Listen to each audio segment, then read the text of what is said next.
Actually, I used to put all my trust in other people, and even because I would think like, oh, they'll take care of me or whatever, you know. I'll just like come here and pretty much rely on someone else because it's their place, and you know, and I'll manipulate myself so that I can fit in with them, so I can stay safe, so they take care of me. And what I realized.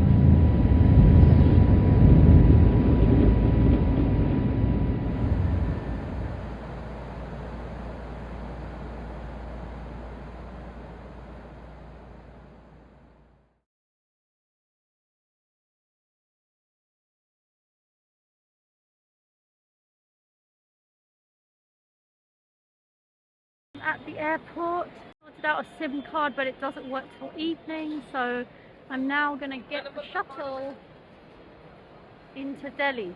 On the bus, and the conductor wrote to me how I have to go.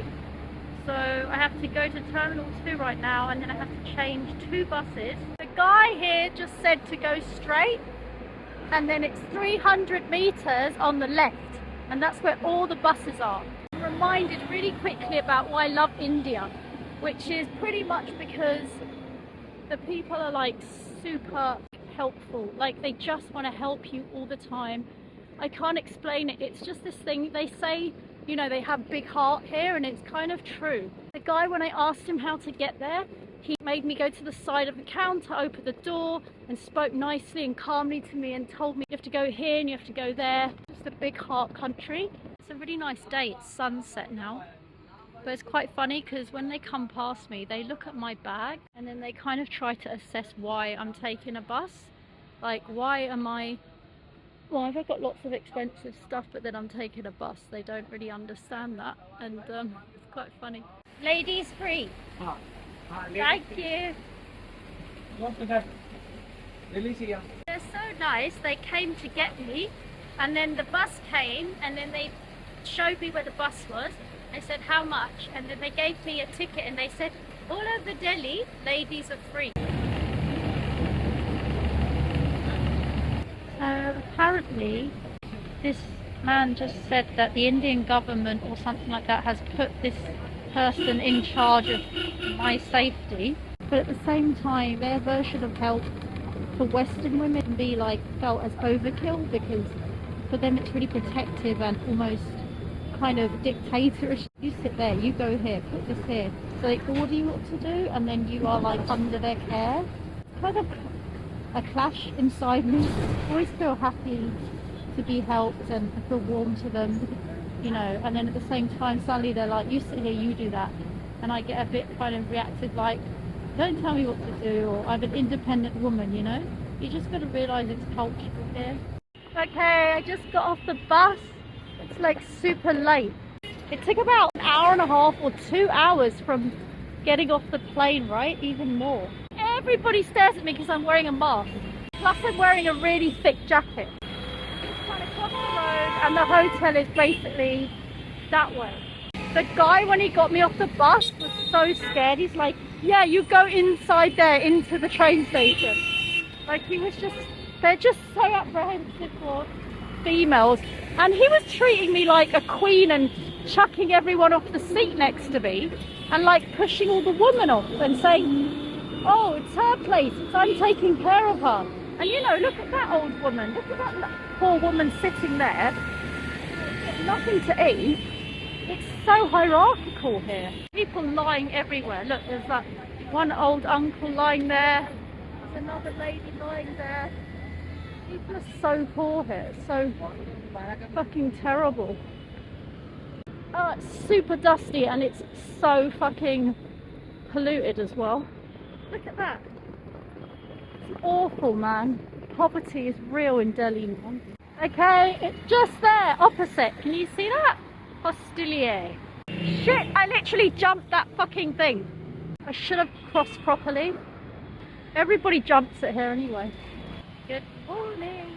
Just got up from the guest house, or from the hostel, and it was a shared room. Basically, everybody's sick, everyone's got the flu, everyone's coughing or sneezing. I'm just hoping that my antibodies are still around, because I cannot be getting ill. Oh my god, there's like something stupid right there. That's what I'm saying. Yeah, so you know, it's a beautiful day. Just bought this for 100 rupee, which was like £1. That's cheaper than Thailand, I think.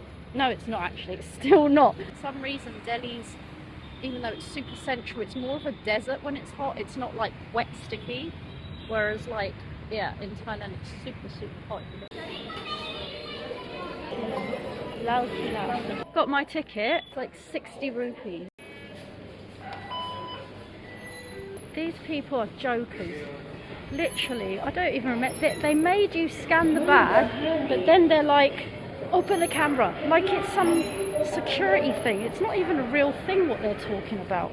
But they're just fronting and being like, open the camera bag, and then as soon as you open, it's like, it's okay. On the train, and there's like, it's quite quiet. I mean, it's quite clean, the train as well. So this guy at the track, he pretty much put in the location and showed me which stops I have to take, and I just took a screenshot.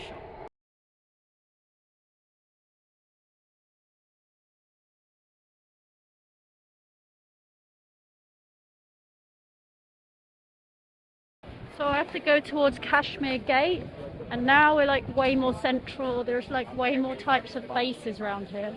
Yeah, it's kind of like going from Richmond to Shoreditch or something with like 3 changes. Anyway, I've had some insight again. So my insight is like, I was thinking how different it is this time in Delhi for me, and it's because I'm on my own and I've done a lot of self-help work and healing, and I've realized that like pretty much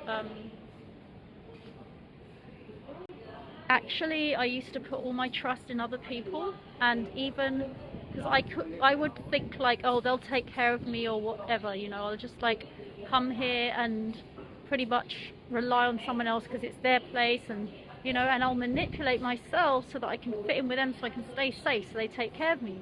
And what I realised is that just got me fucked over multiple times in so many different ways. And I know this is like a strong thing to be talking about when you're trying to catch the train, but you know, I just thought about how much better it is to rely on yourself, and like how far I've come to be able to even come out here and be on my own and not be aggressive and be open-hearted but still be like mindful. Because you know, last time I was in probably, I don't know, Mumbai or something, I was like, this is crazy, but you know, I was harassed on the train and I just let it happen and I didn't even know what was going on. I mean, I kind of did, it's a long story, but the point is that, you know, these things do happen when you're disempowered.